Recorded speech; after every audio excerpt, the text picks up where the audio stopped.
Emmanuel Macron a été réélu président de la République. Il est le premier sous la Ve République à réussir ce doublé hors cohabitation.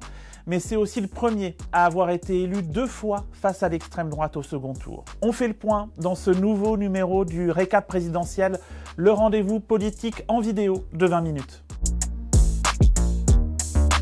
Merci.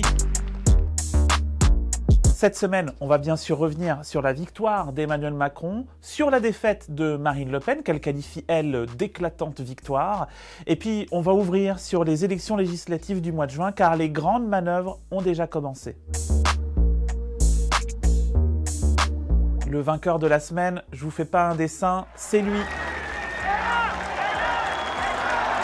Emmanuel Macron a obtenu 58,5% des suffrages face à Marine Le Pen.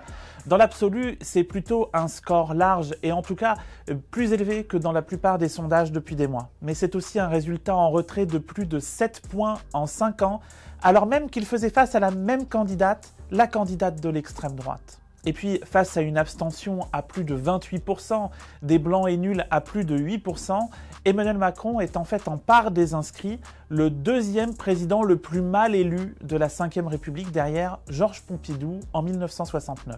Mais bien ou mal élu, Emmanuel Macron a de toute façon été élu pour 5 ans.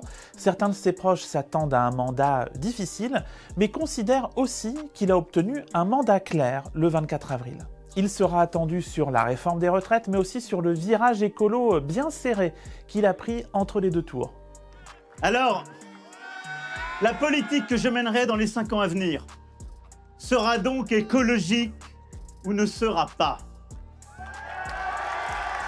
Mais d'ici là, Emmanuel Macron va devoir nommer un gouvernement et un Premier ministre. À moins que ce soit une Première ministre.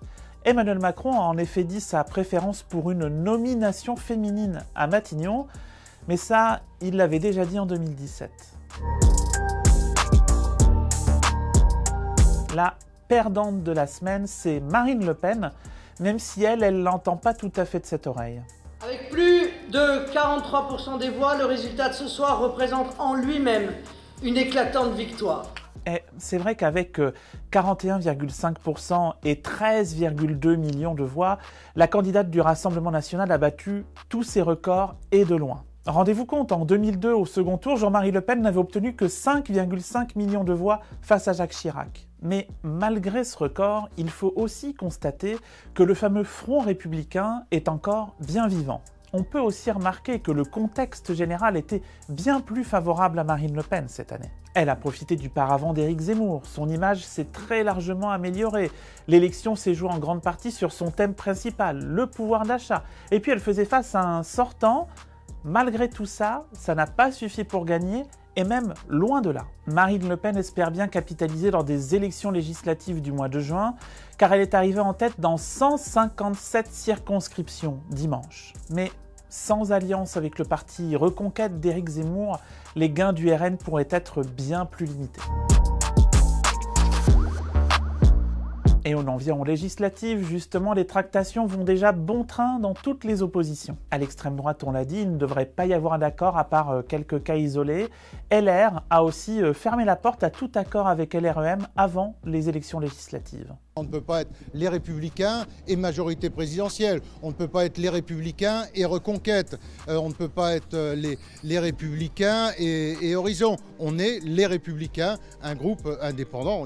La double appartenance n'existe pas. En fait, c'est à gauche que ça chauffe le plus. Les Insoumis ont entamé des discussions avec les communistes, les écologistes et même les socialistes. Une délégation du PS a été reçue mercredi au siège de la France Insoumise.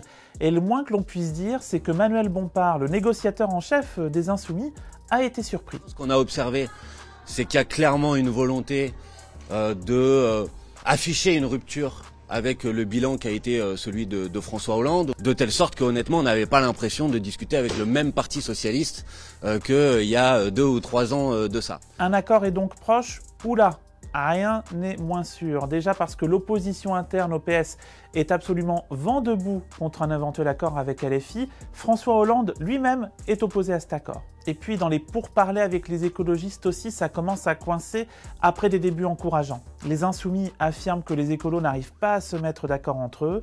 Les écolos, eux, affirment qu'il s'agit d'une tentative de décrédibilisation. Bref, affaire à suivre. En cas de large alliance, la gauche ne peut sans doute pas gagner les élections législatives, mais elle peut faire un gros coup. Voilà, c'est terminé pour cet épisode du récap présidentiel. Je vous retrouve dans 3 semaines pour le récap législatif.